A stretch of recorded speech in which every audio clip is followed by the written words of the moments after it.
के न्यूज, खबरों का सारथी। नमस्कार, देवभूमि में आप सभी का स्वागत है। मैं हूं आपके साथ गरिमा वाजपेयी। आज बात करेंगे विपक्ष के पास नहीं काम, संविधान बचाओ अभियान।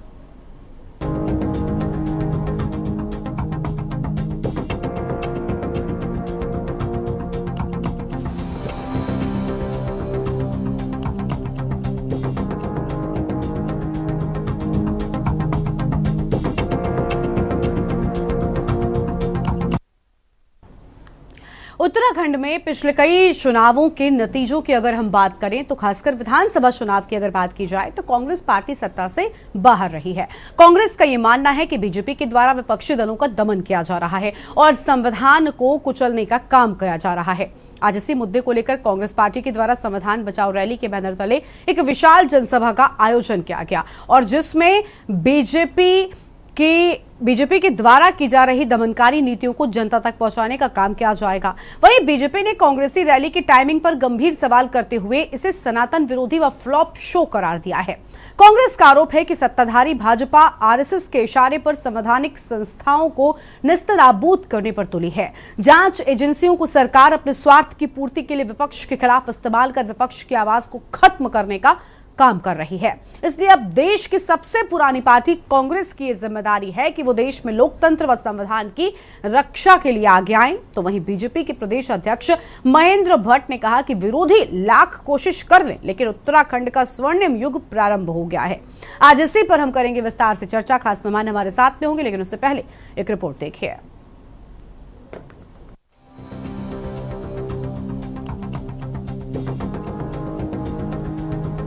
उत्तराखंड कांग्रेस ने देहरादून स्थित रेंजर्स ग्राउंड में संविधान बचाओ रैली का आयोजन कर 2027 का बिगुल फूंक दिया। इस रैली में पूर्व केंद्रीय मंत्री सचिन पायलट, प्रदेश कांग्रेस के सभी वरिष्ठ नेताओं सहित देश भर से आए हजारों कार्यकर्ताओं ने हिस्सा लिया और केंद्र सरकार पर संविधान के साथ छेड़छाड़ का आरोप लगाते हुए प्रदर्शन किया, जिसमें संवैधानिक मूल्य रक्षा और भाजपा सरकार की नीतियों का विरोध किया। रैली में पहलगाम में हुए आतंकी हमले के दोष पर भी कड़ी कार्रवाई की मांग की गई। यशपाल आर्य ने कहा कि भाजपा सरकार लोकतंत्र को कमजोर कर रही है और संविधान में बदलाव करके सत्ता को केंद्रित करने की कोशिश कर रही है। उन्होंने कहा, आज दलितों, आदिवासियों, महिलाओं और किसानों के अधिकारों पर हमला हुआ है, जो कि संविधान पर हमला है। करण महारा ने केंद्र सरकार पर संवैधानिक संस्थानों में अंदाजी, ईडी, सीबीआई के दुरुपयोग और दलित आदिवासी के अधिकारों पर हमले का आरोप लगाया। साथ महिलाओं के खिलाफ बढ़ रहे अपराध, खनन, भ्रष्टाचार को लेकर प्रदेश सरकार को कटघरे में खड़ा किया। सचिन पायलट ने रैली को संबोधित करते हुए कहा कि भाजपा की विचारधारा संविधान के विरुद्ध है। संविधान सबको बराबर अधिकार देता है, जबकि लोग भारत में अपने आप को असुरक्षित महसूस कर रहे हैं। बीजेपी की केंद्र सरकार देश की एजेंसियों का लगातार दुरुपयोग कर रही है। अपना सब कुछ न्यौछावर करने वाले गांधी परिवार को झूठे केसों में फंसाया जा रहा है। उत्तराखंड सरकार भ्रष्टाचार में डूबी हुई है। खनन का मामला हो या प्रति बढ़ते अपराध का, सरकार की कोई नहीं है। 2027 के चुनाव में उत्तराखंड की जनता भाजपा सरकार को उखाड़ फेंकेगी और कांग्रेस यहां प्रचंड बहुमत से सरकार बनाएगी।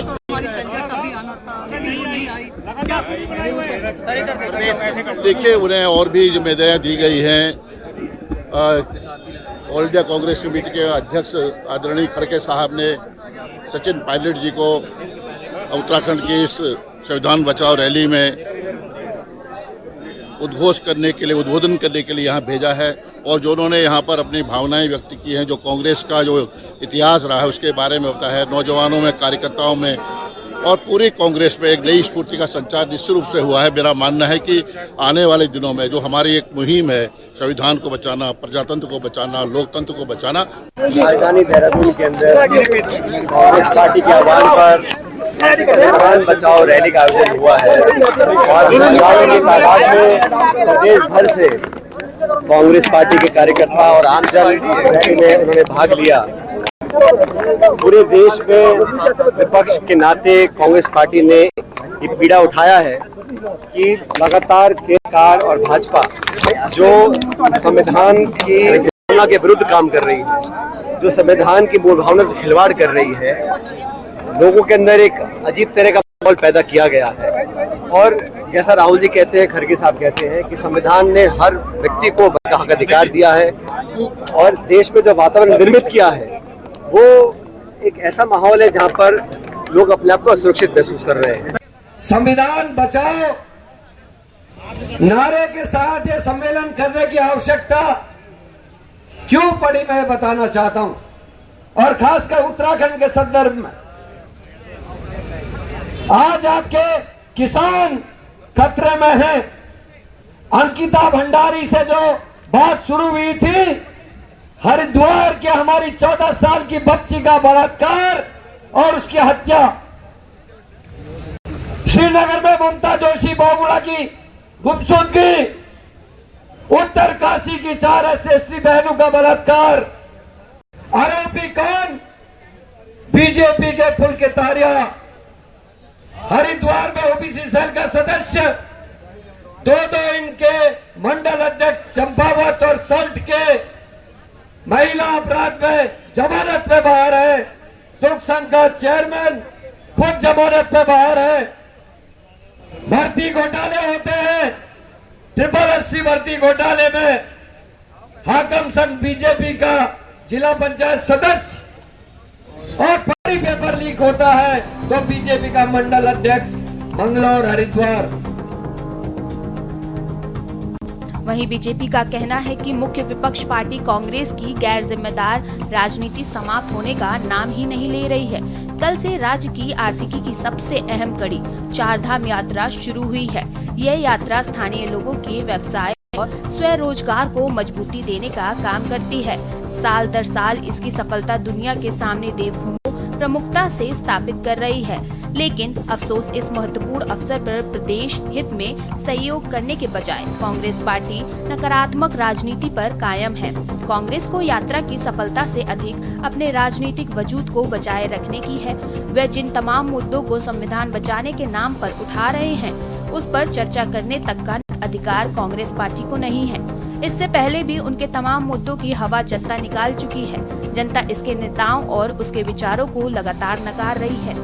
यही वजह है कि न उनकी रैलियों में भीड़ होती है और न ही ये वैचारिक प्रभाव स्थापित कर पाते हैं। आज की उनकी रैली संख्या और वैचारिक खोखलेपन को पूरी तरह उजागर करती है। चारधाम यात्रा का श्री गणेश हो रहा है और कांग्रेस ने इस दिन को अपने आंदोलन के चुना है, तो मैं कह सकता हूँ कांग्रेस उत्तराखंड की आर्थिकी को प्रभावित करना चाहती है।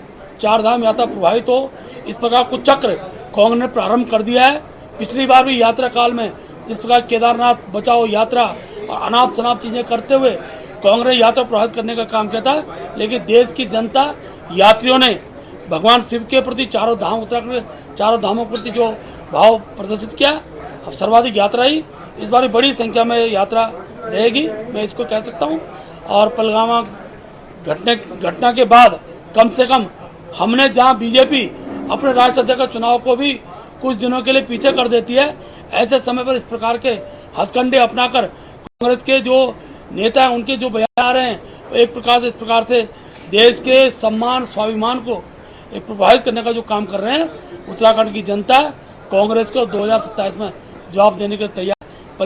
ये तो बड़ा दुखद है। मैं तो ये कहूँगा कि कांग्रेस के 19-20 विधायक भी वर्तमान में हैं और इतने बड़े दिग्गज नेता जो उत्तराखंड में हैं, उन्होंने कल का दिन एक दिन जो है बर्बाद किया है। संविधान को क्या बचाएंगे? उन्होंने तो मुझे लगता है सिर्फ एक चीज़ की बात कही है कि जो ईडी सीबीआई उनके खिलाफ लग रही थी उसको हटाओ। हम ये कह सकते उनका नाम अगर उन्हें दिया होता तो ज़रा ज़्यादा अच्छा होता, लेकिन उन्होंने संविधान बचाओ रैली दे करके अपना जो उत्तराखंड के विकास में जो कार्य होना था उन सब का एक दिन खराब किया है। मेरा मानना तो ये है कि इसी राजनीति को लेकर बीजेपी और कांग्रेस ही दोनों आपस में एक दिन पहले तो ये बहस कर रहे थे कि जब यात्रा शुरू हो रही है तो बीजेपी कह रहे थे कि कांग्रेस को यह यात्रा नहीं निकालनी चाहिए थी, और हम भी ये मान रहे हैं कि यात्रा तो सही थी। अगर संविधान की बात अगर वो करते कि संविधान बचाओ तो बहुत अच्छी बात थी। अब प्रदेश कांग्रेस का मानना है कि पार्टी इसी प्रकार से एकता के साथ संगठन को मजबूत करते हुए कार्यक्रमों को सफल बनाएंगे तो निश्चित रूप से आगामी विधानसभा चुनाव 2027 में पार्टी को सत्ता में आने से कोई नहीं रोक सकेगा। इसके अलावा भाजपा सरकार की नीतियों का पुरजोर तरीके से विरोध कर जनहित के मुद्दों को उठाया जाए। यही वजह है कि कांग्रेस के तमाम वरिष्ठ नेताओं को बैठक के लिए बुलाया गया, जिससे संगठन को मजबूती मिलेगी और कांग्रेस पार्टी से जुड़े तमाम नेता एकजुट होंगे। यही वजह है कि कल राजधानी में हुए संविधान बचाओ रैली में कांग्रेस के दिग्गज नेताओं ने हुंकार भरी। हालांकि कांग्रेस को बीते लंबे समय से प्रदेश की राजनीति में बड़ा नुकसान हुआ है। इसका कारण भीतर घात माना गया है। इस समय कांग्रेस के हाथ खाली है और 2027 भी दूर। इसी वजह से अब कांग्रेस कार्यक्रमों के माध्यम से अपना कुनबा बढ़ने जुटाने में लगी है। Uttarakhand desk report.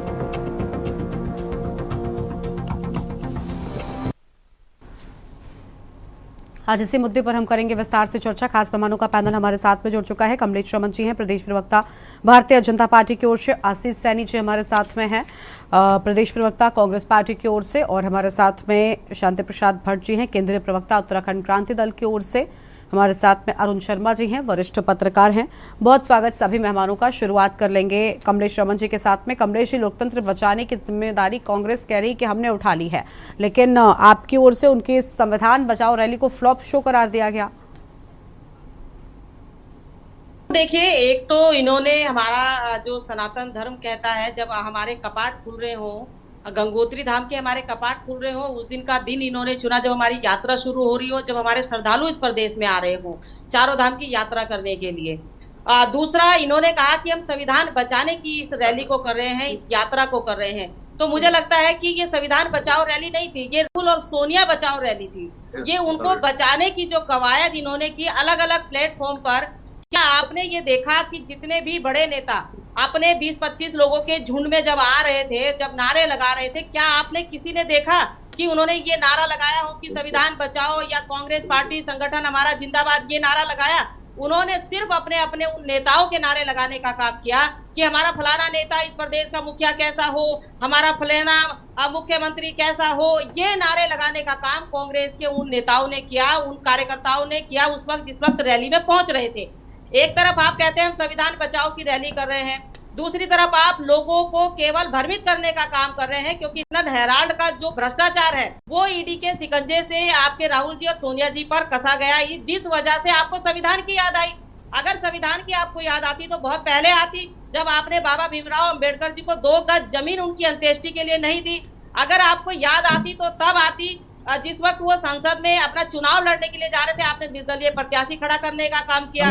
अगर आपको याद आ रही थी बाबा भीमराव अंबेडकर की या संविधान की, तो मुझे लगता है उस वक्त आती जिस वक्त मैला ढोते थे दलित, जिस वक्त अनुसूचित समाज जो है सर पर मैला ढोने का काम करता था। आज मुझे लगता है कि कांग्रेस को केवल और केवल अपनी कांग्रेस पार्टी बचाने की ये यात्रा जिस तरीके से इन्होंने पूरे देश के अंदर की, अगर ये इसमें नाम रखते कि राहुल सोनिया जी बचाओ रैली है, तो मुझे लगता है ज्यादा भीड़ होनी थी। कल आपने देखा, अगर मैं उत्तराखंड की बात करूं तो आपने देखा कि उत्तराखंड के जो रेंजर्स मैदान है उसमें किस कदर से इन्होंने इतना दिनों से तैयारी करने के बावजूद ये 2000 लोगों को वहां पर प्रॉपर तरीके से जुटा नहीं पाए, यानी कि जनता ने इनको जो है नकार दिया। जनता जानती है कि केवल कांग्रेस नामदार पार्टी और भारतीय जनता पार्टी कामदार पार्टी है। कार्यकर्ता या जो हमारे दबे कुचले मैले जो अनुसूचित जाति, दलित आदिवासी, माइनॉरिटी, इन सबको जिस तरीके से अधिकार देने का काम किया, मुझे लगता है कि आज या फिर कांग्रेस ये बताए कि कौन से संविधान का हनन हो रहा है।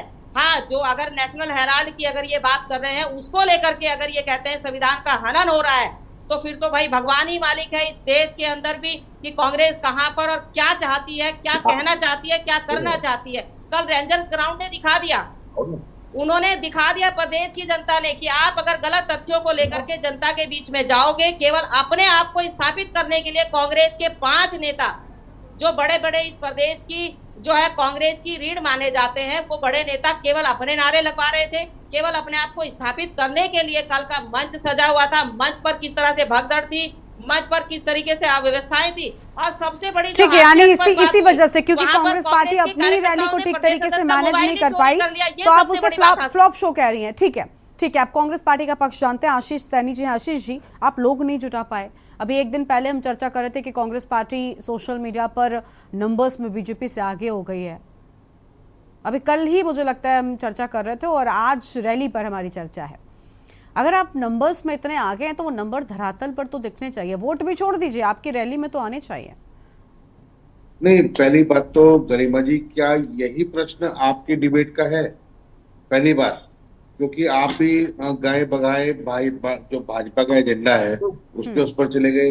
अभी नहीं कमलेश सर, ये तो अमन जी हमने का सवाल वक्तव्य किया, है। बीजेपी ने कोई बात- आरोप लगाया।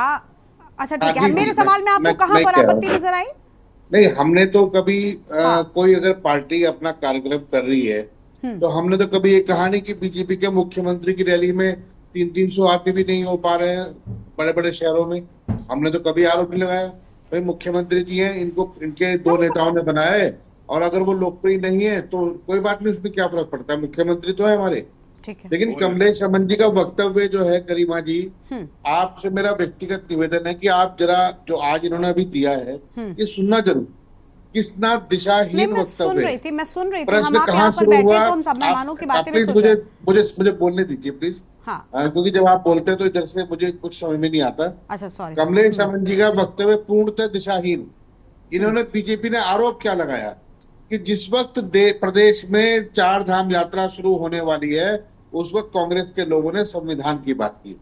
पहली बात, संविधान की रक्षा के लिए जन जागरण का काम पूरे देश में हर राज्य में हो रहा है। केवल उत्तराखंड एक ऐसा राज्य था जिसमें ठीक उसी दिन 4 धाम यात्रा का प्रारंभ भी था। तो जब मैं 4 धाम यात्रा की इन बीजेपी के लोगों को इतनी चिंता है और इनके अंदर की अगर बेशर्मी ना हो तो मुझे बताइए, ठीक एक दिन पहले बीजेपी के सारे नेता कांग्रेस की रैली के खिलाफ पत्रकार वार्ता क्यों कर रहे थे? इन्हें क्या दिक्कत थी? अब दूसरा सवाल जो आप आज की डिबेट का है कि संविधान को खतरा कहां पर है? संविधान को खतरा है चुनाव आयोग के दफ्तर में। संविधान को खतरा है सीबीआई और ईडी का, जिसका ये दुरुपयोग करते हैं। संविधान को खतरा है उत्तराखंड के पुलिस प्रशासन का, जिसका ये दुरुपयोग करते हैं। संविधान को खतरा है जो सरकार का जो बजट है, जिस तरीके से इधर उधर उड़ा रहे हैं और बर्बाद करने में लगे पड़े हैं, मुझे उससे खतरा है। संविधान को खतरा है जब ये देश में बेतहाशा महंगाई इनके कुकर्मों के कारण हो रही है, और संविधान को खतरा है जब देश के प्रदेश के युवाओं को नौकरी देने के बजाय ये बैकडोर से आरएसएस के लोगों की एंट्री करते हैं और वो आरएसएस के लोग वहां बैठकर जमकर भ्रष्टाचार करते हैं।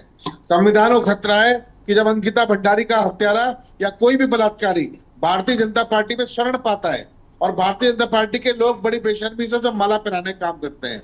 कमलेश अमन जी ने इतना वक्तव्य दिया, लेकिन इन शब्दों पर उनको बोलने की इजाजत नहीं है। अभी कल ही प्रधानमंत्री ने अनेक बार यू टर्न लिए, तो एक और यू टर्न लिया जातिगत जनगणना पे। आज उसका सिलेबस अभी कमलेश अमन जी को मिला नहीं है, वरना ये उस पर जरूर बोलती। भारतीय जनता पार्टी ने संविधान को बर्बाद कर रही है, इसका उदाहरण समझ लीजिए। इन्होंने कोरोना काल में थाली पिटवाने का काम किया, कभी लाइट जलाओ कभी लाइट बुझाओ, लेकिन लोगों को इलाज देने के नाम पर जो एकमात्र वैक्सीन इन्होंने दी उसका 850 रुपए का बिल बनाकर इन्होंने देश के बजट से काट लिया, और बाद में पता लगा उस वैक्सीन से लोग बीमार हो रहे हैं।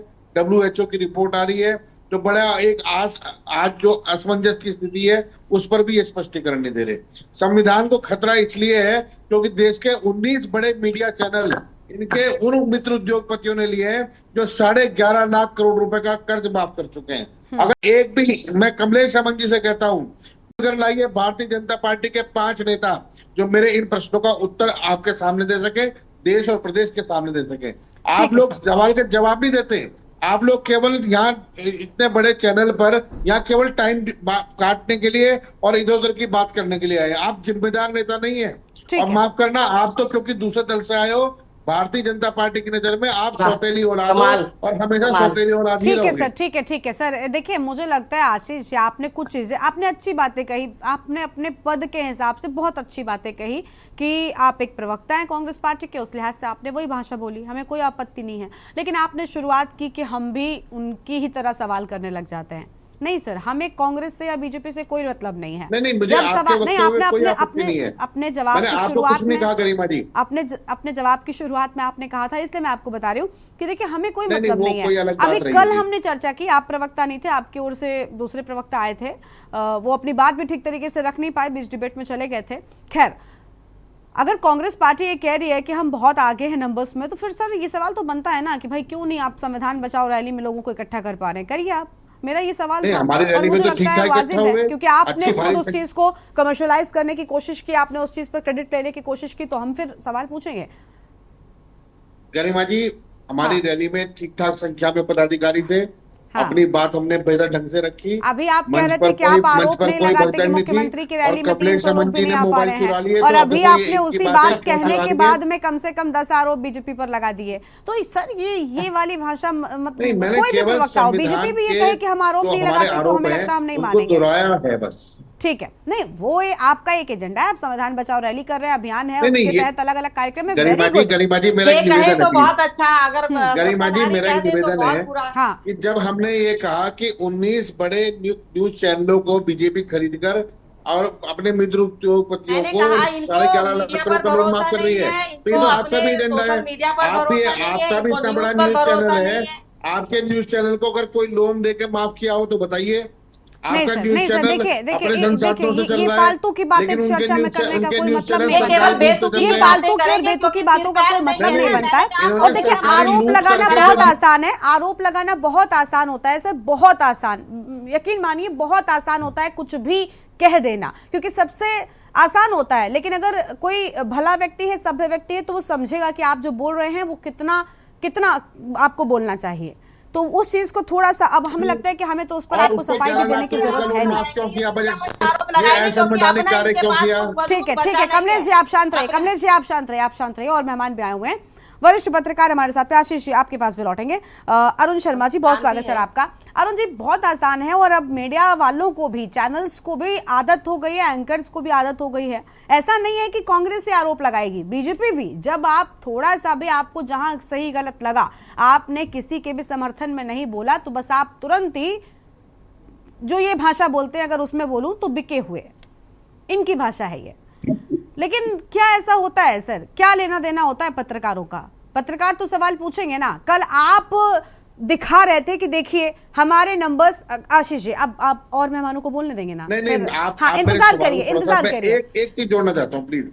हाँ। सिर्फ एक चीज जोड़नी है, आप पत्रकार महोदय भी बोलेंगे। मैंने 19 चैनलों के नाम लिए हैं जिनके मालिकाना हक केवल अदानी और अंबानी मैं की किसी की कंपनियों बात के नहीं कर रही, मैं किसी की बात नहीं कर रही, किसी के भी, बाकी- किसी बाकी के तो लिए देश कोई में मीडिया है सर्टिफिकेट, ना कोई अभी, प्रूफ हमें डर आपसे नहीं है उस बात लेने का। को आतुर नहीं मीडिया हमारे बैठा, साथ है। कोई सर्टिफिकेट आप नहीं असाइन कर रहे, तो इसलिए कोई इसके इंतजार में नहीं है। खैर अरुण जी, कल अभी आप लेकर बैठे कि देखिए हमारे फोटोज पे इतने लाइक्स हैं, हमारे उस पर इतने कमेंट्स हैं, हमारे मेंबर्स ज्यादा है, हमारे सब्सक्राइबर्स ज्यादा है। तो हम अगर ये पूछ लें कि भाई आपके तो सब्सक्राइबर्स भी ज्यादा हैं, आपके तो फॉलोवर्स भी ज्यादा हैं, फिर रैली में क्यों नहीं लोग हैं? तो इसमें हम गलत हो जाते हैं। नहीं, कौन कह रहा है? अरुण जी आप बोलिए। परसों हम इस डिबेट में थे, वो सोशल मीडिया वाली, हाँ, और जिसमें कांग्रेस के प्रवक्ता बीच में ही भाग गए थे। बिल्कुल। तो ऐसा है, देखिए गरिमा, ये सबको बिल्कुल साफ है कि कांग्रेस विभिन्न छत्रपों के बीच में बटी हुई पार्टी है प्रदेश के अंदर। प्रीतम सिंह जी का अलग गुट है, हरीश रावत जी का अलग गुट है, गणेश गोदियाल अलग है। अब हम बात करें करण महारा की, तो करण महारा तो चक्कियों में पिस रहे हैं, क्योंकि वो हरीश रावत के रिश्तेदार हैं, और इस कारण से वो बाकी लोगों के निशाने पे रहते हैं। और बीच में तो ये भी बात उठी थी कि करण मेहरा को हटाया जा रहा है और दूसरा अध्यक्ष बनाया जा रहा है। कांग्रेस में ये चलता रहता है, और कांग्रेस क्योंकि इतनी बड़ी पुरानी पार्टी है कि इनको, मुझे लगता है कि वो झेलने की आदत भी। वो कहते हैं कि कांग्रेसी कभी एक नहीं होंगे। और मैं गरिमा, मैंने परसों भी डिबेट में कहा था कि अगर हरीश रावत कलाबाजी नहीं करते, कलाबाजियां नहीं खाते, तो शायद 2022 के चुनाव में कांग्रेस इस राज्य में सत्ता में होती। लेकिन अंतिम समय तक सीटों के उम्मीदवार का निर्धारण न होना कांग्रेस की पतन का कारण बन गया, क्योंकि जनता भी विश्वास नहीं कर पाई कि जो नेता आपस में लड़ रहे हैं वो आखिर बीजेपी का सामना किस तरह करेंगे। और हुआ यही कि बीजेपी को उसमें जीत मिल गई। केवल ये कारण है, मैं बार बार कहता हूं कि पिछले 3 लोकसभा चुनाव, 2 विधानसभा चुनाव, और उसके अलावा चाहे हम पंचायतों के चुनाव देख लें, त्रिस्तरीय पंचायतों के चुनाव देख लें, नगर निकाय के चुनाव देख लें, इसीलिए भारतीय जनता पार्टी आगे है कि उनके यहाँ अनुशासन का जो चाबुक है वो बड़ा मजबूत चलता है। आप खुद देख लीजिए कि कल्याण सिंह जैसे बड़े कद के आदमी को जब पार्टी से निकाला गया उसके बाद उनकी क्या दुर्गति। और इसी प्रदेश में देख लीजिए, भारतीय जनता पार्टी ने हरक सिंह को जब पार्टी से निकाला तो हरीश रावत ने 6 दिन तक कांग्रेस के दरवाजे के बाहर खड़ा रखा, अंदर नहीं आने दिया। और आज हरक सिंह रावत किस पोजीशन में है और पहले किस पोजीशन में रहते थे, वो मेरे ख्याल से जितने पहले लिस्ट बैठे हैं वो बहुत अच्छी तरह जानते हैं। ये देखिए, ये बीजेपी का कैरेक्टर है कि जहां ग्रास रूट से कार्यकर्ता तैयार किए जाते हैं। कार्यकर्ता को भी नहीं पता होता कि जो कल दरी उठा रहा था वो प्रदेश महामंत्री हो जाएगा या प्रदेश अध्यक्ष होगा या राष्ट्रीय कार्यकारिणी में चले, उनको नहीं पता। लेकिन कांग्रेस में निश्चित है कि कांग्रेस में एक ही परिवार के सरमाए में रहने वाले लोग ही अध्यक्ष हो सकते हैं या पदाधिकारी हो सकते हैं, वो बिल्कुल साफ है। और आप देख लीजिए, इसीलिए कांग्रेस में और भाजपा में अगर कार्यकर्ता की औसत उम्र का अंदाज लगाए तो कांग्रेस आज ये लगता है कि वयोवृद्ध पार्टी हो चुकी है और भारतीय जनता पार्टी युवा पार्टी है, क्योंकि उनके यहाँ नई फौज बहुत तेजी से आ रही और उनके यहाँ ग्रूमिंग जो कार्यकर्ता की होती है। और सबसे बड़ी बात, अरुण जी आपको रोक रहे हैं माफी के साथ में, देखिए सबसे बड़ी बात ये भी है ना कि आप किसी भी मुद्दे पर चर्चा करें, वो आखिर में निष्कर्ष यहीं पर आकर रुक जाता है कि कांग्रेस पार्टी के अपने अंदर की चीजें ठीक क्यों नहीं हो रही है। खैर, इस पर हम आगे और विस्तार से आपके साथ में चर्चा को आगे बढ़ाएंगे। फिलहाल एक छोटे से ब्रेक के लिए यहाँ पर रुक रहे हैं, कहीं मजा आएगा, चल लौटेंगे। आप देख रहे हैं के न्यूज, खबरों का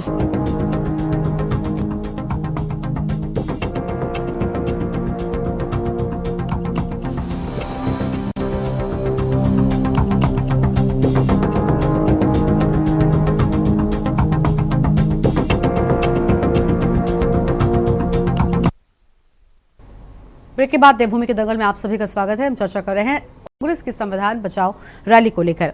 हमारे साथ में और मेहमान लगातार बने हुए हैं। शांति प्रसाद भट्ट जी का रुख कर लेते हैं, केंद्रीय प्रवक्ता उत्तराखंड क्रांति दल की ओर से, और अभी भी हमारे साथ में शिव प्रसाद सेमवाल जी भी जुड़ रहे हैं, अध्यक्ष राष्ट्रीय रीजनल पार्टी की ओर से। स्वागत आपका भी सर। पहले शांति प्रसाद जी का रुख कर लेते हैं। शांति प्रसाद जी, कांग्रेस की संविधान बचाओ रैली कितना असर दिखा पाएगी? मैं सही गलत की बात नहीं कर रही, कितना असरदार होगी, क्योंकि हम कुछ भी करते हैं, बीजेपी करे, हम करें, यूकेडी करे, जरूरी होता है उसका असरदार होना। अगर आपने कोई इवेंट किया, कोई काम किया, कोई मकसद से आपने कुछ भी किया, क्या वाकई उसका असर हुआ, ये बहुत जरूरी होता है। आपको लग रहा है कि संविधान बचाओ रैली के माध्यम से वाकई संविधान की रक्षा को आतुर नजर आ रही है कांग्रेस पार्टी, या क्योंकि अलग अलग नेताओं पर एक्शन हो रहे हैं इसलिए ये करना जरूरी था? देखिए गरिमा, जो आज आपने डिबेट रखी है, इसके मूल पर अगर मैं जाऊंगा तो इसकी सार्थकता समझ में नहीं आएगी। पैनल में तीनों जो पैनलिस्ट हैं, इनकी बात को कोड करके मैं अपनी बात रखूंगा। भारतीय जनता पार्टी की जो प्रवक्ता हैं बहन रमन, उन्होंने कहा कि अगर कांग्रेस के लोग संविधान रक्षा के लिए नारे लगाते तो निश्चित रूप से लगता कि कांग्रेस संविधान की चर्चा कर रही है, संविधान को बचाने की चिंता पर लगी है। ऐसा ग्राउंड पे दिखा नहीं, सब अपने अपने नेताओं का जिंदाबाद पे लगे थे और उन्होंने यहाँ कोड करके कांग्रेस को राजनीतिक रूप से नंगा कर दिया। उसी तरीके से मैं कांग्रेस के प्रवक्ता की तारीफ इस बात को लेकर करूंगा कि वो लीक से भटके नहीं। उन्होंने भारतीय जनता पार्टी के सवालों पर जवाब न देकर संविधान बचाने की बात कही। जैसे चुनाव आयोग भाजपा का आयोग बन गया, ईडी भाजपा के अधीन होकर काम कर रही है, इसी तरीके से रिजर्व बैंक भी भाजपा के अधीन है, बड़े बड़े उद्योगपतियों को लोन देकर माफ किया जा रहा है। उत्तराखंड से लेकर देश के अंदर तमाम जगह संविधान नाम की चीज नहीं है। केवल भारतीय जनता पार्टी और उनके दो नेता जिस तरीके से देश को हाँक रहे हैं, वो देश के लिए बड़ा चिंता का विषय बना हुआ है। तो इसके लिए निश्चित रूप से कांग्रेस के प्रवक्ता बड़ी सूझबूझ के तहत अपने नेताओं को बचाते हुए उन मुद्दों को यहाँ पर बोल गए जो जरूरी थे इस आज के दिन में। जो हमारे पत्रकार भाई हैं, इन्होंने कहा कि कांग्रेस बटी हुई है गुटों में, बिल्कुल सही कहा। हरीश रावत का गुट अलग है, करण मेहरा का अलग है, गोदियाल का अलग है, प्रीतम का अलग है, और चुटवैया जिले तक के नेताओं के भी गुट अलग अलग है, इसमें कोई दो राय नहीं है। उन्होंने भी जो बात कही धरातल पे वो दिखती है। रही बात भारतीय जनता पार्टी की, देखिए भाजपा जिस तरीके से संविधान को रौंदते हुए पूंजीपतियों के पैसे के दम पर पूरे देश को गलत दिशा में लेके जा रहे हैं, इसका जो दुष्परिणाम है अब जनता भुगतने भी लगी है। जो लोग 5 किलो राशन में खुश थे वही लोग बोलने लगे हैं कि यदि संविधान नहीं बचेगा तो इस देश की एकता और अखंडता के लिए बहुत बड़ा खतरा होगा। कहने का मतलब है गरिमा, इस समय पर देश बड़ा चिंतित है कि जिनको धर्म के नाम पे, हिंदू के नाम पे सत्ता दी है वो उसके विपरीत काम कर रहे हैं। उत्तराखंड में अगर आप देख लिए तो सबसे ज्यादा भाजपा के शासनकाल में हिंदू प्रताड़ित हैं। चाहे वो अंकिता की हत्या देख लीजिए, चाहे उत्तराखंड के नौजवान बच्चों के रोजगार का मामला देख लीजिए, चाहे उत्तराखंड में सैनिक बाहुल्य क्षेत्र के अंदर अग्निवीर बनाकर इन्होंने सेना में नौकरी का अधिकार छीनने का मामला देख लीजिए, या पेंशन खत्म करने का मामला देख लीजिए। कहने का मतलब है अब देवभूमि के लोग खुद बोलने लगे हैं कि जिनको हमने हिंदुओं के नाम पर वोट दिया, यही पार्टी उत्तराखंड में हिंदुओं का विनाश करने पे उतारू हो चुकी है। अब इस पार्टी को उत्तराखंड में रहने का कोई अधिकार नहीं है। आज कांग्रेस के द्वारा जो संविधान बचाने की बात कही गई, यदि इनके बड़े नेता वाकई संविधान को आधार बनाकर मुद्दे बनाते तो इस रैली का एक सार्थकता दिखती। मगर दुर्भाग्य है कि गुटों में बटी हुई कांग्रेस अपने अपने नेताओं का जिंदाबाद करते रहे और प्रवक्ता यहाँ पर संविधान बचाने की बात कर अपने नेताओं को बचाने का प्रयास करते हुए दिखे। दुर्भाग्य है इस राज्य के अंदर राष्ट्रीय पार्टियां देश को लूट रही हैं। हमें उम्मीद है कि जिन मूल्यों के लिए राज्य मांगा गया है उस दिन क्षेत्रीय दल की सरकार बनेगी तो निश्चित रूप से देश से लेकर राज्य में उत्तराखंड की तकदीर और तस्वीर बदलेगी। हर व्यक्ति को लगेगा कि हम अपनी सरकार के माध्यम से विकास से जुड़ रहे हैं। दुर्भाग्य है राष्ट्र के नाम पर लूटने वाले लोग आज सत्ता में आगे बढ़े हैं। कमोबेश कांग्रेस का भी वही हाल है। यही कारण है कि इस डिबेट में बैठे तमाम लोग जो बात कर रहे हैं, विपक्ष के नेता होने के नाते मुझे उनकी बातों में सार्थकता दिख रही है। यही कारण है कि कांग्रेस अपने आप को कहीं पर भी स्थापित नहीं कर पा रही है। गरिमा जी। ठीक है सर, लौटेंगे आपके पास में। शिव प्रसाद सेमवाल जी भी अध्यक्ष राष्ट्रीय रीजनल पार्टी की ओर से स्वागत सर आपका। शिव प्रसाद जी, क्या कहना चाहेंगे? लोकतंत्र बचाने की जिम्मेदारी कांग्रेस ने उठा ली है, ये वाकई संविधान के लिए प्यार था या फिर एक्शन से डर था? ये मैम इसको एक उदाहरण से समझ सकते हैं कि चाहे कोई भी पार्टी हो, क्षेत्रीय पार्टी हो या कोई भी विपक्षी पार्टी हो, कांग्रेस हो, जब भी ये जनहित के असल मुद्दों को उठा के और सही मांग करेंगे सरकार से, तो सरकारें इस तरीके का व्यक्तिगत हमला तो करती ही हैं। अब जैसे दिल्ली में आम आदमी पार्टी सही मुद्दे उठा रही थी तो उनके नेताओं को व्यक्तिगत आरोप लगा के बंद करवा दिया। ऐसी कांग्रेस ने जब थोड़ा सरकार पे हमलावर हुए तो कांग्रेस के साथ ऐसी हुआ। जब भी जैसे और क्षेत्रीय पार्टी भी जब इस तरीके से कुछ प्रयास करती हैं तो उनके नेताओं को पकड़ के जेल में डाल देते हैं। तो उससे होता क्या है कि जनता के मुद्दों पे सरकार को जवाबदेह बनाने की जो लड़ाई है, वो लड़ाई पार्टियों की रक्षात्मक मुद्रा में अपने को बचाने की लड़ाई में बदल जाती है। यही सरकार की जो मैनेजमेंट वाले लोग हैं, सत्ता के जो मैनेजमेंट वाले लोग हैं, यही वो चाहते भी हैं। कभी आईटी सेल लगा देते हैं, कभी एसआईटी सेल लगा देते हैं, कभी ईडी लगा देते हैं, कभी सीबीआई लगा देते हैं। वो यही कारण है। इसको आप ऐसे समझ सकते हो कि जैसे एक छोटा बच्चा जो है बाप से साइकिल की डिमांड करता रहता है और तो जब ज्यादा उछल कूद करता है तो बाप जो है उसको उठा के ऊपर 6 फीट ऊंची दीवार पे बिठा देता है। तो फिर बाद में बच्चे की लड़ाई साइकिल की नहीं होती, बच्चे की लड़ाई बदल जाती है कि मेरे को नीचे उतारो, मेरे को नीचे उतारो किसी तरीके से। और फिर जब उसको नीचे उतार देता है बाप तो वो खुश हो जाता है, साइकिल भूल जाता है जो असली मुद्दा था। तो सरकारें भी यही कर रही हैं कि जो असली मुद्दा है जनता का वो भुलवा के उन्होंने कहा जी मुझे बचाओ, हमारे नेताजी को बचाओ, हमें बचाओ, हम तो खत्म हो जाए। यही टैक्टिस है। इनको भी नहीं समझना चाहिए। वो जो एक का शेर था ना पूरा कि कटते भी चलो, बढ़ते भी चलो, बाजू भी बहुत हैं, सर भी बहुत।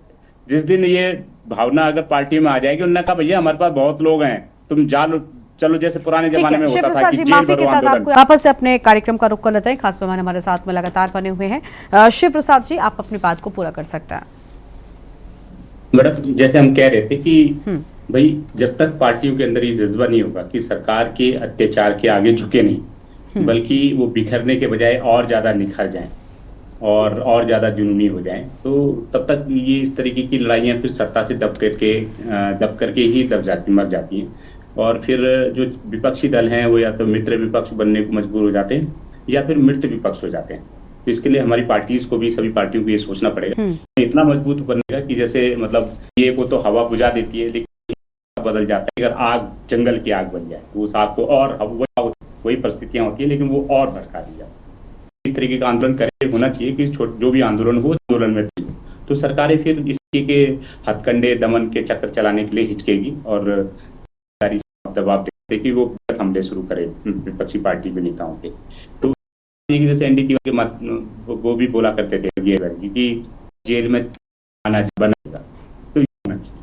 अगर ये जज्बा होगा तो मुझे लगता है सरकारें, विपक्षी पार्टियां के दमन चक्र अपनाने से जो है डरे। तक मैं पहले बताया कांग्रेस के साथ ये कोई नहीं हो रहा है, ये तो अघोषित इमरजेंसी बोलते हैं, अघोषित इमरजेंसी। घोषित इमरजेंसी तो घोषित था, उठा के जेल में भर दिए थे, अब तो ऐसा नहीं हो रहा है।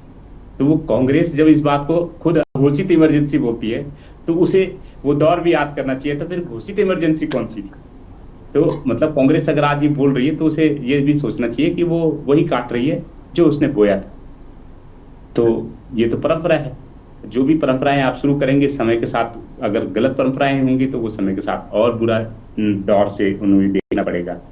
बात है कि भाजपा को भी जिम्मेदारी से ये समझना चाहिए कि इसी तरीके की मनमानियों के कारण, संवैधानिक संस्थाओं को ध्वस्त करने के कारण ही तो सत्ता से बाहर हुई है कांग्रेस। और अगर भाजपा भी उनके नक्शे कदम पे चलेगी, अभी जैसे आप देखते होंगे कि आए दिन अब पुराने वीडियोस दिखाए जाते हैं अटल बिहारी वाजपेयी जी के कि देखो क्या मर्यादा थी, देखो संसद में कैसे बोलते थे, देखो विपक्षी पार्टियों के प्रति क्या रुख था, विपक्षी लोगों को भी विदेश यात्रा पे भेजते थे। अब मोदी जी के साथ उनको कंपेयर किया जाता है कि देखो इस तरीके की उग्र चीजें नहीं चलती हैं, ये लोकतंत्र है। तो मुझे लगता है कि भाजपा को भी कांग्रेस के जिस तरीके से नेपथ्य पे फेंक दिया गया, उसी तरीके से भाजपा को भी देखना पड़ेगा कि सास भी कभी बहू थी और वो बहू भी कभी सास बनेगी, तो उसके साथ भी ये हश्र हो सकता है। और अगर उसे प्रासंगिकता अपनी बनाए रखनी तो भाजपा को भी देखना पड़ेगा कि इस तरीके के दमनकारी चक्र ना करके जो सवाल जनता द्वारा उठाए जा रहे हैं, विपक्षी पार्टियों द्वारा उठाए जा रहे हैं, उनके प्रति खुद को जवाबदेह बनाए, न कि आम आदमी पार्टी, कांग्रेस, क्षेत्रीय पार्टी के नेताओं को जेल में भरे और उन्हें डराने का प्रयास करें। क्योंकि एक बार एफआईआर हो जाती है ना, आप उठा के देख लीजिए जितने लोगों पे एफआईआर हुई है आज तक, चाहे वो कोई जर्नलिस्ट रहे हों, चाहे वो नेता रहे हों, चाहे वो कोई छोटे मोटे कार्यकर्ता रहे, वो और ज्यादा बड़े नेता रहे। इस बात का इतिहास कहीं नहीं है, विश्व की लड़ाइयों में भी नहीं है। चाहे यूक्रेन का युद्ध देख लो, चाहे रशिया के साथ वाला देख लो, या दूसरा ये इजराइल वाला देख लो, कोई लड़ाई हफ्ते दो हफ्ते में नहीं थमी, चल रही है ना। ईरान इराक के साथ अमेरिका की युद्ध आज भी चल ही रहा है।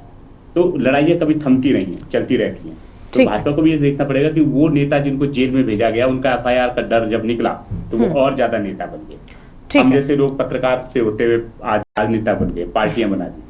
तो आप डर दिखा के आप किसी को शांत कर सकते हो, संतुष्ट नहीं कर सकते हो।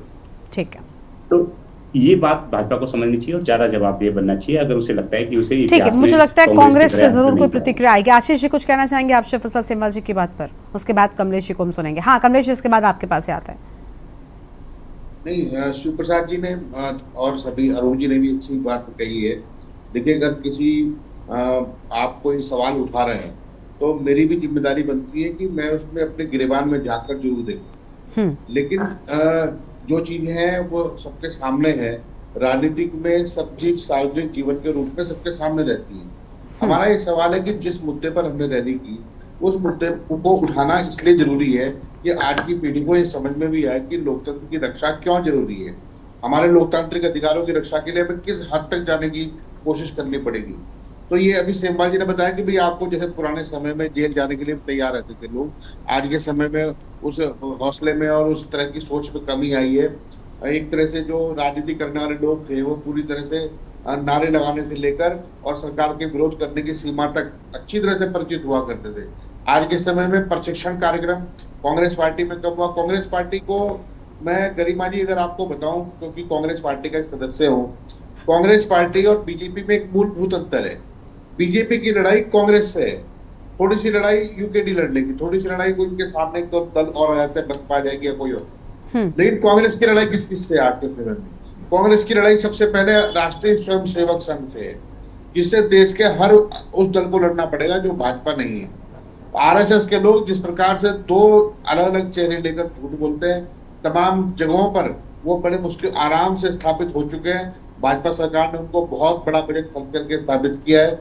वो लोग आज जिस तरीके से जातिगत जनगणना के विषय पे मैं बात करूंगा, जातिगत जनगणना कांग्रेस ने रैली की संविधान बचाने की, भारतीय जनता पार्टी को यू टर्न लेकर जातिगत जनगणना की घोषणा करनी पड़ी। आज भारतीय जनता पार्टी में बहुत सारे लोग हैं, अब इन्होंने क्या कुछ की, कभी कहा ये पिछड़ों के लिए, कभी कहा ये अगड़ों के लिए, कभी किसी के लिए कहा। राहुल गांधी जी ने एक बात बिल्कुल स्पष्ट तौर पर अपने वक्तव्य में कही कि जातिगत जनगणना पूरे देश के सभी 100% लोगों के लिए है और वो सभी के लिए लाभकारी होगी। हमें मालूम होना चाहिए कि हमारा आर्थिक जो स्ट्रक्चर है वो किस तरीके से बटा हुआ है, ये बजट किस तरह से बटा हुआ है, तो उसी से पता चलता है।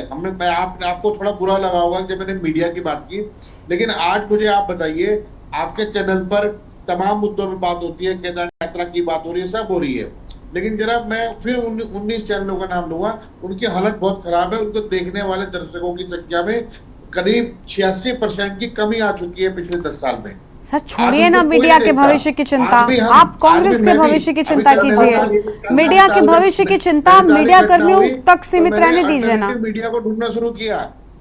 आशीष जी मुझे लगता है वो आपका जोन ही नहीं है, यही दिक्कत है। जब आप अपने सबसे पहले कहते हैं ना कि पहले अपनी चिंता की जाती है, उसके बाद में दूसरों की, है ना? अब क्या मैं यहाँ पर गलत हूँ? क्या मैं गलत कह रही हूँ कि अपनी चिंता पहले करनी चाहिए? आप मीडिया की चिंता क्यों कर रहे हैं? क्या मीडिया अपने चैनल्स नहीं चला पा रहा है? वो मीडिया की चिंता है ना, उसके लिए आप क्यों व्यथित हो रहे हैं? आप पहले खुद का दल तो संभाल लीजिए। चैनल 100 के 100% चैनल हमारे हैं। अगर आज कुछ चैनल नहीं काम कर पा रहे, कोई बात नहीं, बाकी तो है ना, हम अपनी बात कह रहे हैं ना, आपके सामने बोल पा रहे हैं, तो इतना ही बहुत है हमारे लिए। हमने जितना मौका बीजेपी को दिया, कमलेश जी को उतना ही मौका आपको दिया। पता नहीं आप लोग किस बिना पर इस तरीके की बातें कर देते हैं। नहीं, चलिए मैं बोलूं गरिमा जी, आप इसे गलत समझ रही है थोड़ा सा। नहीं तो फिर आप मुद्दे तक रहिए। आप 19 चैनलों के पीछे क्यों पड़े हुए हैं? आप बार बार डिबेट में 19 चैनलों का जिक्र कर रहे हैं। हम नहीं कर रहे ना उन पर चर्चा, हम नहीं कर रहे ना चर्चा। क्या फर्क पड़ेगा आपको? कांग्रेस पार्टी को उन 19 चैनलों के चलने या ना चलने से कोई फर्क पड़ रहा है क्या सर? नहीं पड़ रहा है। आप अपना भविष्य देखिए कि आप कितने राज्यों में सिमटते चले गए। आप ये देखिए कि आप देश में कितने राज्यों में सिमटते चले गए। आप वो वाली काउंटिंग गिनेंगे ना तो आपके दल के लिए अच्छा होगा। आप ये जो 19 वाला आप रट रहे हैं, इससे कोई आपको फायदा नहीं है। ये राग आपको अलापने से कोई फायदा नहीं होगा। ठीक है गरिमा जी, सेकंड के लिए गरिमा जी, मैं उन 19 चैनलों की बात केवल इसलिए कर रहा हूँ। नहीं सॉरी सर, मैं आपको बिल्कुल नहीं बोलने दूंगी आप, क्योंकि आप मुद्दे से अलग बात कर रहे हैं। कमलेश जी आप बोलिए, कमलेश जी आप बोलिए। आशीष जी शांत हो जाइए। चुप कराइए तो मैं बोलूं गरिमा जी। आशीष जी मेरी बात तो सुन लीजिए आप पहले। आशीष जी शांत हो जाइए प्लीज, अब प्लीज हो गया। कमलेश जी आप बोलिए। इन्होंने कहा कि हम जो है इनकी रक्षा कर रहे हैं, उनकी रक्षा कर रहे हैं, संविधान की रक्षा के लिए हम यहाँ पर आए। कौन से संविधान की रक्षा की बात कांग्रेस के लोग कर रहे हैं? क्या हम जब 3 तलाक लाते हैं, हम अपनी उन महिलाओं को अगर न्याय देने की बात करते हैं, तो क्या ये संविधान का हनन हो गया? अगर हम सीए लेकर के आते हैं, तो क्या ये हमारे लोगों की भावनाओं का अनादर हो गया? अगर हम यहाँ पर महिलाओं को 33% आरक्षण देने की बात कर रहे हैं, तो क्या ये संविधान का हनन हो गया? और जिस राज्य में कांग्रेस जीते, जिस राज्य में ईवीएम से कांग्रेस जीते तो ईवीएम बहुत अच्छी, और जहां पर कांग्रेस हार गए ईवीएम में गड़बड़ी हो गई, ईवीएम में घोटाला हो गया। ये सारी चीजों का जो ठीकरा कांग्रेस बोल रही है, प्लीज आपसे मैं उम्मीद करूंगी, मैं उम्मीद करूंगी कि आपसे अब बात चुप हो जाए तो ज्यादा अच्छा होगा। आशीष जी प्लीज बीच में नहीं बोलिए, बीच में नहीं बोलिए सर, बेकार समय जाता है। प्लीज सर शांत हो जाइए। आशीष जी प्लीज, आपने बोला वो बीच में नहीं बोल रही थी ना, इंतजार किया ना सर। नहीं अपनी बारे में बोलते sir, please please sir please. Kamlesh ji जल्दी से फिनिश करिए आप। देखिए अगर ये हनन की बात करते हैं, मुझे लगता है कि सबसे ज्यादा हनन तो कांग्रेस ने दलितों का किया है, माइनॉरिटी का किया है, पिछड़ों का किया है, आदिवासियों का किया है। मुझे ये बताइए, आप अगर आज हनन की बात कर रहे हैं तो आपने गलत बताया। आशीष जी आप प्लीज शांत रहेंगे क्या? आशीष जी आप प्लीज शांत रहेंगे या आप बीच में टिप्पणियां करने के लिए आए हैं सर? नहीं, ये डिबेट से बाहर का सवाल आप सर फालतू की बातें, आप 19 चैनलों का जिक्र कर रहे हैं तब नहीं। प्लीज चुप रहिए अभी थोड़ी देर के लिए सर, प्लीज अपनी बारे में ही बोला कीजिए, बीच में नहीं। बोलिए मैडम, जल्दी फिनिश सत्ताविहीन करिए। कांग्रेस हो चुकी है, मुद्दा विहीन कांग्रेस हो चुकी है। कोई इनके पास कार्य करने के लिए नहीं है। मुद्दा विहीन होकर के जिस तरीके से ये लोगों को भ्रमित करने का काम कर रहे हैं, किस संविधान की बात कर रहे हैं कि हनन हो रहा है भाई। आज संविधान में सारी चीजों को लेकर के बाबा भीमराव अम्बेडकर के कर कमलों द्वारा उनके नक्शे कदम पर चल करके माननीय नरेंद्र मोदी जी इस देश को आगे बढ़ाने की काम कर रहे हैं, भारत को राष्ट्रीय बनाने की बात कर रहे हैं। और कांग्रेस सिर्फ और सिर्फ अपने नेताओं को बचाने की बात कर रही है। वो केवल नेशनल हेराल्ड का जो भ्रष्टाचार है, सिर्फ उससे ध्यान भटकाने के लिए संविधान लिया की बात कर रहे हैं। आज कौन से संविधान की बात कर रहे हैं? भ्रष्टाचार आप खुद करें, ठीक है सर, ठीक है। देखिए आप लोग आपस में अगर चर्चा करना इस तरीके से बंद करेंगे, मुझे लगता है तो डिबेट में जरूर कुछ ना कुछ निष्कर्ष निकल कर आएगा। मैडम, सिर्फ आरोप वाली राजनीति होती है, आप उन पर 10 आरोप लगाएंगे, वो आप पर 10 आरोप लगाएंगे, लेकिन असल में किसी को प्रदेश की चिंता ही नहीं है। असल में आप लोग सिर्फ और सिर्फ राजनीति कर रहे हैं, और वो आपकी इन चर्चा और वक्तव्यों से बिल्कुल साफ हो जाता है। बहुत शुक्रिया आप सभी मेहमानों का। अरुण जी, आपका भी शुक्रिया हमारे साथ जुड़ने के लिए, अपनी बात रखने के लिए। तो बीजेपी पर विपक्षी दमन का कांग्रेस ने आरोप लगाया है। बड़ी बात यह कि क्या कांग्रेस पार्टी की ये रैली वाकई संविधान बचाने के लिए है, संविधान की रक्षा के लिए है, या फिर सिर्फ अपनी पार्टी पे के नेताओं पर हो रहे एक्शन के रिएक्शन के तौर पर इसे देखा जा रहा है। देवभूमि की दंगल में इतना ही। आप देखते रहिए न्यूज़ इंडिया। नमस्कार।